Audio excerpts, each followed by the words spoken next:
નમસ્કાર મિત્રો, હું પહોંચ્યો છું હાલમાં બનાસ નદી જે ઉમરી ઉપર જે પુલ બનાવવામાં આવેલો હતો એ પુલ તૂટી ગયો છે. આપ જોઈ રહ્યા છો અહીંયા એક નવા પુલનું કામગીરી ચાલુ છે અને અહીંયા એક ડાયવર્ઝન આપેલું છે જે નદીની અંદર આપેલું છે ડાયવર્ઝન. આ ડાયવર્ઝન નદીના પાણીના જે પ્રવાહના લીધે તૂટી ગયું છે.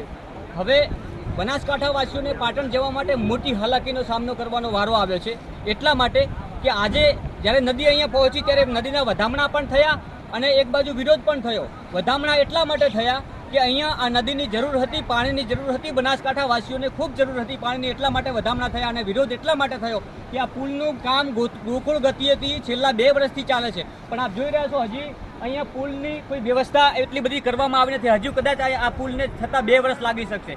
તંત્રને ખબર હતી, સરકારને પણ ખબર હતી કે અહીંયા આ નદી ગમે ત્યારે આવી શકે છે, પરંતુ તેમ છતાં આની નોંધ ઓછી લેવાની છે. કામ તો ચાલુ કર્યું છે પરંતુ ગોકુળ ગતિએ ચાલુ છે અને વધામણા એટલે થયા છે. ભાજપના જિલ્લા પ્રમુખ કીર્તિસિંહ વાઘેલાએ આજે અહીંયા વધામણા કર્યા હતા.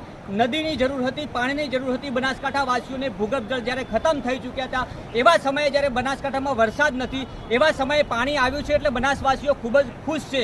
પરંતુ ક્યાંક ને ક્યાંક આ સૌથી મોટી બેદરકારી સામે આવી છે તંત્રની પણ, કારણ કે આ જે માર્ગ છે એ ખબર હતી કે આ નદીમાં છે અને ગમે ત્યારે નદી આવે ત્યારે તૂટી જવાનો છે. ત્યારે આ પુલની કામગીરી અહીંયા શરૂ કરવામાં આવી હતી અને ધીમી ગતિએથી પુલની કામગીરી શરૂ થઈ રહી છે. 2 વર્ષથી આ કામગીરી ચાલુ હતી.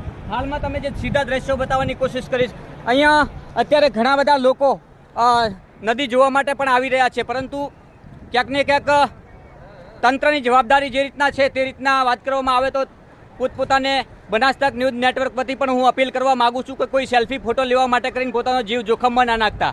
હાલમાં જે પ્રકારના દ્રશ્યો સામે આવી રહ્યા છે એ દ્રશ્યોની વાત કરવામાં આવે તો જે પ્રકારે આજે વહેલી સવારે બનાસકાંઠા કલેક્ટર અરુણકુમાર બરનવાલે જ્યારે જાહેરનામું બહાર પાડ્યું છે કે 12 ઓગસ્ટ સુધી આ રોડ બંધ રહેશે, એટલે કમસે કમ 12 થી 13 દિવસ સુધી પાટણ જતા લોકોને હાલાકી ભોગવવાનો વારો આવ્યો છે. ડાયવર્ઝન આપ્યું છે રોડા ટોટણા થઈ અને સીધા પાટણ જવાનું, આ બાજુના લોકોને ડીસાથી પાટણ જવાનું, એટલે કહી શકાય અત્યારે હાલમાં મોટી હાલાકી પાટણ જતા આવતા લોકો માટે છે. પાટણથી આવતા જતા નોકરિયાત વર્ગને છે, કારણ કે આ રસ્તો બ્લોક કરી દેવામાં આવ્યો છે, બંધ કરી દેવામાં આવ્યો છે. હાલમાં નદીનું પાણી જે રીતે કહી શકાય બનાસકાંઠા દાંતીવાડા ડેમના ગઈકાલે 6 જેટલા દરવાજા ખોલવામાં આવ્યા હતા, 30,000 ક્યુસેક જેટલું પાણી છોડવામાં આવ્યું હતું, પરંતુ આજે 4 દરવાજા છે, 2 બંધ છે અને 7,7200 ક્યુસેક જેટલું પાણી અત્યારે નદીમાં છોડવામાં આવી રહ્યું છે અને આ તમામ દ્રશ્યો સીધા જોઈ રહ્યા છો.